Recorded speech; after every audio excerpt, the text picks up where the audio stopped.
For the TLC, we've been doing a questioning over the last year with a group of teachers from various subjects, where we've been looking at all aspects of questioning in our teaching and how we can improve our questioning practice in lessons. So this is the overall view from what we've been doing for the year.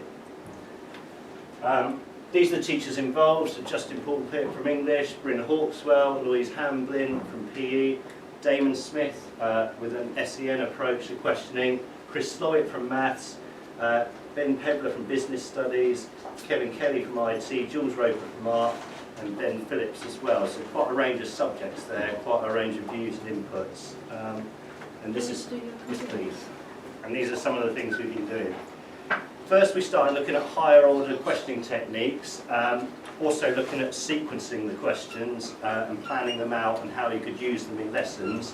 That's the initial starting point we went from. Cheers. Thank you. Okay. Then we actually did a few TLC, we did role play.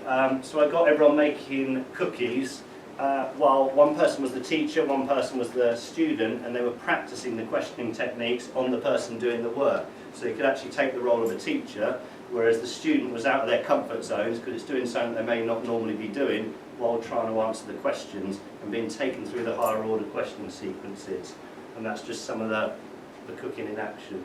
Next slide. We then had Damon Smith in as a guest speaker, as an expert on SEN questioning, because of course doing the higher order questioning is much more difficult with lower ability students. They tend to hit a stumbling block, so he gave us a load of different strategies for how to do it with some of the less able students and how to encourage them to participate and answer in class.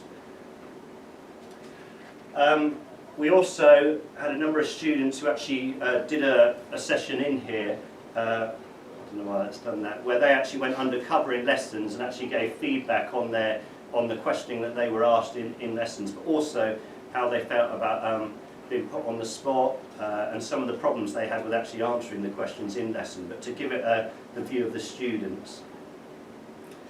For one of our other sessions, we actually just did a debate where we all sat around the table. We had coffee and plenty of different cakes, and then we prompted some prompt points on the board where we just discussed different types of questioning everyone uses in their lessons and departments. And what was enlightening about this was to get the views of, say, people in IT in comparison with, say, the PE staff, or the maths teacher in comparison with the art teacher. What certain strategies work in one place weren't necessarily so good in the other place. So it was just good to see the different aspects and eat lots of cake while we were doing it. So that was a nice session. We then did a session where we were able to sit and actually plan for the questioning. So everyone was allocated time where they could actually do some lesson planning, taking on board some of the questioning strategies we've done over the last couple of months, and actually then go and put them into practice. But it was really important we had this time for them, so they did have the time to plan and prepare to actually use it in the lessons. Also the planning, we separate people in teams, working with each other, also again to engage each other, because there's not often the time for us to do this, where you could discuss and come up with ideas in order to use in lessons and practice. Also we use these sessions to get feedback from the different people about what was working or wasn't working so well. And then to measure the impact of the CPD, I got feedback from everyone involved. And this is just a selection of some of the feedback from the different teachers that had used it and how they used it and the impact. Okay, so Bryn Hawkswell, he focused on hot seating and he noticed with the outcome these improvements with his lessons. So he was able to practice one of the techniques there. Next one. Oh yeah, sorry. Oh, sorry. That's Bryn.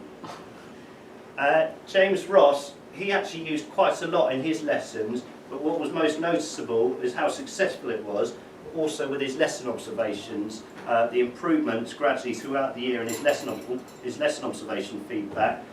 He was very pleased with the impact it had had, especially the fact he was getting better gradings and comments were written on his lesson observations stating about his questioning technique improving throughout the year. So that was a very positive one. Lindsay Hudson, she used a pair rehearsal questioning technique and again gave us feedback on how that had impacted her practice but also how good it was for the differentiation for the higher and lower ability. Louise Hamblin, she used a time restriction where the students weren't allowed to answer too quickly, and what she even got them to do was write the answer down to make sure they were taking time to actually get them to think about their answers rather than the quick rush of hands up to answer as quickly as possible. And she wouldn't let them answer with a quick one-word answer. And again, she found this actually gets them to think it through a lot more, and now uses it regularly in her lessons. Ben Pevler, he used a conscious silence approach, again one of the techniques learned, and found it really impacted on differentiation, but also inclusion for all the different students in the lesson. So it worked well for him. And then at the end of it, this was just the class we had and the group we had.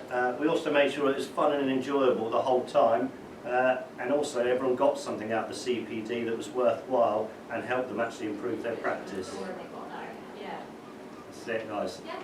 Okay. Thank you. So that was an overview.